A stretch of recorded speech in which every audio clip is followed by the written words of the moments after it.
Hello बच्चों, कैसे हो आप सभी। आज हम लोग शुरू करने वाले हैं क्लास 9 का चैप्टर नंबर 9 का, जिसका नाम है सर्कल। इस चैप्टर का मैं एक्सरसाइज 9.1 शुरू करता हूँ। इसमें दो ही क्वेश्चन है, देख लेते हैं कौन से है।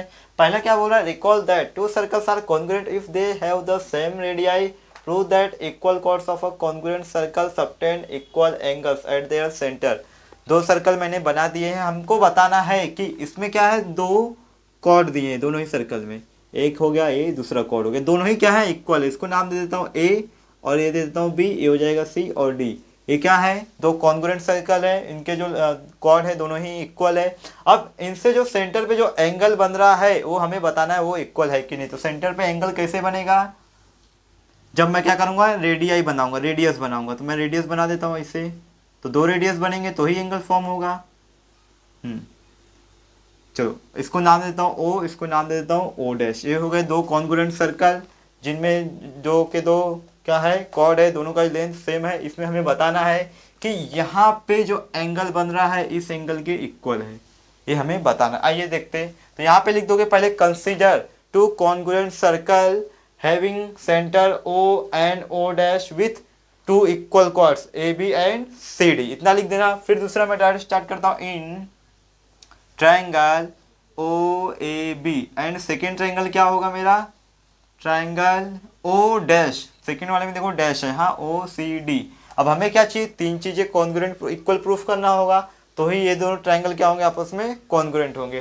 तो पहला तो आपको दिख ही रहा है, ए बी सी डी क्या है, दोनों ही इक्वल कॉर्ड है। तो यहाँ पे लिख देता हूं मैं, A B equal to C D. Reason क्या रहेगा, equal chords, equal chord. Second, a radius इस रेडियस के इक्वल होगा, क्यों, क्योंकि ये कॉन्ग्रुएंट सर्कल है और कॉन्ग्रुएंट सर्कल के रेडियस क्या होते हैं, इक्वल होते हैं। तो यहाँ पे लिख सकता हूँ O A equal to O dash C.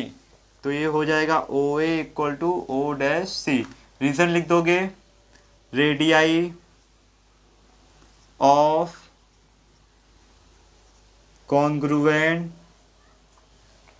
Circle, radii of congruent circle. Second, एक और रेडियस है, देखो O B equal to O dash D. ये भी हो जाएगा हमारा O B equal to O dash D, sorry यहाँ डी रहेगा, O dash D. Reason same, यही वाला लिख दोगे, radii of congruent circle.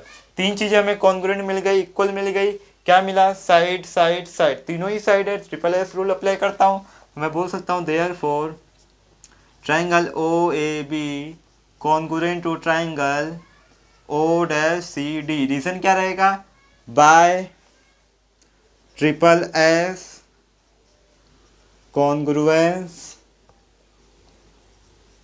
Rule, triple S congruence rule से। अब इसके बाद हमें क्या बताना है, ये दोनों एंगल आपस में इक्वल है कि नहीं। अगर ये दोनों ट्रायंगल कॉन्ग्रुएंट है, मैंने बता दिया यहाँ पे ये दोनों ट्रायंगल क्या आपस में कॉन्ग्रुएंट है, तो यहाँ पे जो एंगल बनेगा ये भी क्या होंगे, एक दूसरे के इक्वल होंगे। तो मैं बोल सकता हूँ देयरफॉर एंगल जो हमारा ए ओ बी होगा, ए ओ बी किसके इक्वल हो जाएगा, angle C O dash D.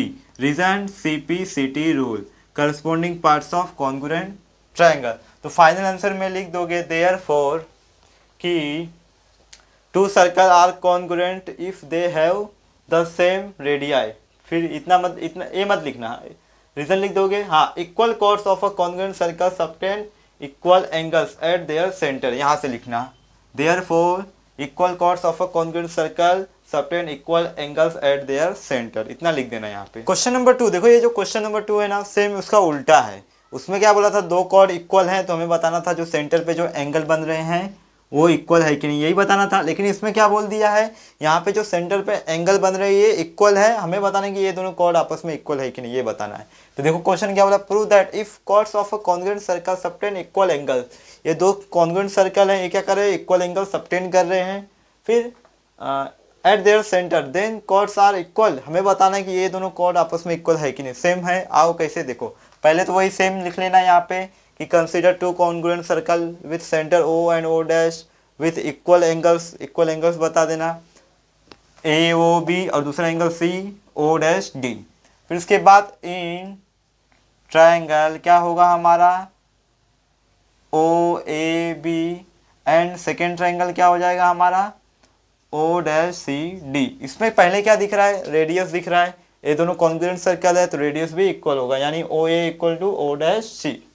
तो यहाँ पे लिख देता हूँ O A equal to O dash C.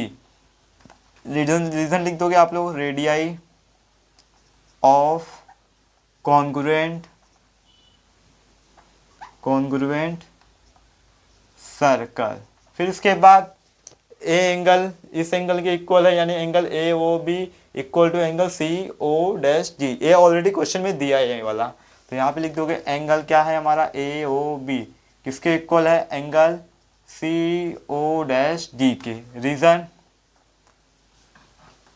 Given है ये लिख दो, गिवन लिख दो, या फिर आपको लिखना है तो लिख सकते हो chords of congruent circle subtends equal angles, ये लिख देना, chords of congruent circle subtend equal angles at their centre, यहाँ तक लिख लिया, नहीं तो गिवन लिख दोगे तो भी चलेगा। फिर इसके बाद दूसरा रेडियस क्या है, O B equal to O dash D, यहाँ पे लिख दोगे O B equal to O dash D. Reason radii of congruent